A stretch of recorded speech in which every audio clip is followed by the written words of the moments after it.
ఇప్పుడు fried rice చేసుకుందాము. దానికి కావాల్సిన పదార్థాలు 1 kg రైస్ నేను తీసుకున్నాను. కావాల్సిన ఇంగ్రీడియంట్స్ ఏంటంటే ఆనియన్స్, గ్రీన్ చిల్లీ, పుదీనా, ఒక చిన్న సైజ్ టమాటో, కొత్తిమీర, పచ్చి బఠానీ, హోల్ స్పైసెస్ తీసుకున్నాను. బిర్యానీ ఆకు, స్టార్ పువ్వు, ఇలాచీ, లవంగ, పట్ట, షాజీరా నేను కొంచెం ఎక్కువ వేస్తాను అనమాట. పెరుగు, చిన్న నిమ్మకాయ సైజ్ అంత జ్యూస్, తగినంత సాల్ట్, మీకు ఎంత అవసరమో అంత సాల్ట్, అల్లం పేస్ట్. ఒక డేక్షలో ఒక 4 టేబుల్ స్పూన్ ఆఫ్ ఆయిల్ తీసుకోవాలి. దాంట్లోనే ఈ ఇంగ్రీడియంట్స్ మనం ఇంతకుముందు చూపించిన ఇంగ్రీడియంట్స్ అన్నీ వేసుకోవాలి. బగారాకు, 4 స్పైసెస్.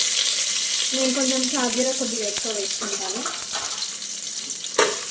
షాజీరా కొంచెం నేను ఎక్కువ వేసుకుంటాను, ఆ ఫ్లేవర్ బాగుంటుంది. అది మా అత్తయ్య చేసేటప్పుడు చూశాను, అది మా అత్తయ్య రెసిపీ. షాజీరా ఎక్కువ వేసుకోవటం. తర్వాత ఆనియన్స్,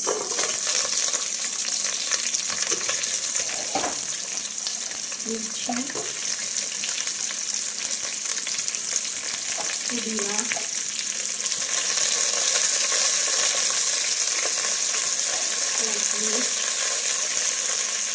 ఇవన్నీ వేసుకున్నాక ఒకసారి కలుపుకోండి, మిక్స్ చేయండి.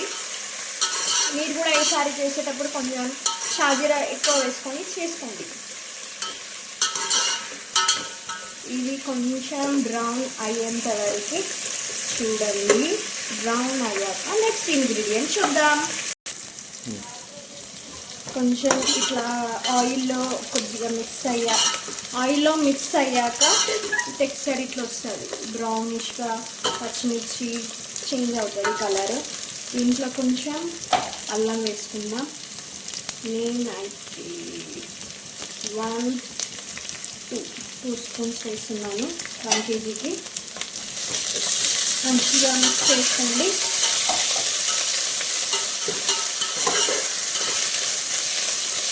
మిక్స్ చేసుకున్న తర్వాత ఇంటికి తెచ్చుకున్న బఠానీ,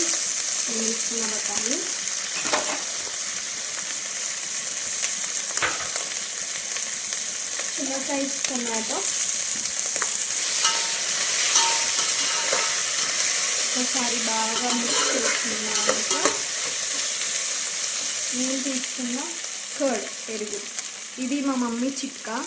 కర్డ్ బగారాలో వేస్తే ఆ ఫ్లేవర్ టేస్ట్ బాగా వస్తుంది. అలాగే lime juice and curd mix చేసుకుంటే రైస్లో తినేటప్పుడు ఆ పుల్లగా ఫ్లేవర్ బాగా అనిపిస్తుంది. ఈ నిమ్మకాయ, పెరుగు ఇవి వేసాక మీకు తగినంత సాల్ట్, మీరు ఎక్కువ తినాలనుకుంటే కొంచెం ఎక్కువ వేసుకోండి, లేదా మీకు సరిపడా వేసుకోండి అనుకుంటే వేసుకోండి. నేనైతే 1.5 స్పూన్ వేస్తున్నాను. ఇదంతా బాగా మిక్స్ చేసుకోండి. ఇలా వైట్ క్రీమిష్గా అనిపిస్తుంది కలర్. సో ఒక 2-3 మినిట్స్ ఈ ఆయిల్లో అయిపోయాక మనం నెక్స్ట్ ఇంగ్రీడియంట్ చూద్దాం. ఇది బగారాలో అన్నీ వేసేసిన తర్వాత నేను రైస్ వాటర్ 2 మెజర్మెంట్ ముందుగానే తీసి పెట్టుకున్నాను. అవి దీంట్లో వేసేయాలి. ఒకవేళ మీ ఇంట్లో రైస్ బట్టి మీరు మెత్తగా తినాలనుకుంటే కొంచెం వాటర్ ఎక్కువ వేసుకోండి, లేదా కొంచెం తక్కువగా ఉండాలనుకుంటే కొంచెం వాటర్ తక్కువ వేసుకోండి. నేను మాకు సరిపడా వాటర్ మెజర్మెంట్ తీసుకున్నాను. ఇది ఒకసారి మంచిగా మిక్స్ చేసేసుకోండి. ఒక 15 మినిట్స్ to 20 మినిట్స్ వరకు ఉంచి రైస్ కోసం స్టీమ్ అవ్వటానికి లిడ్ పెట్టేసి ఒక 10-15 మినిట్స్ వదిలేయండి. రైస్ కలుపుకుందాము.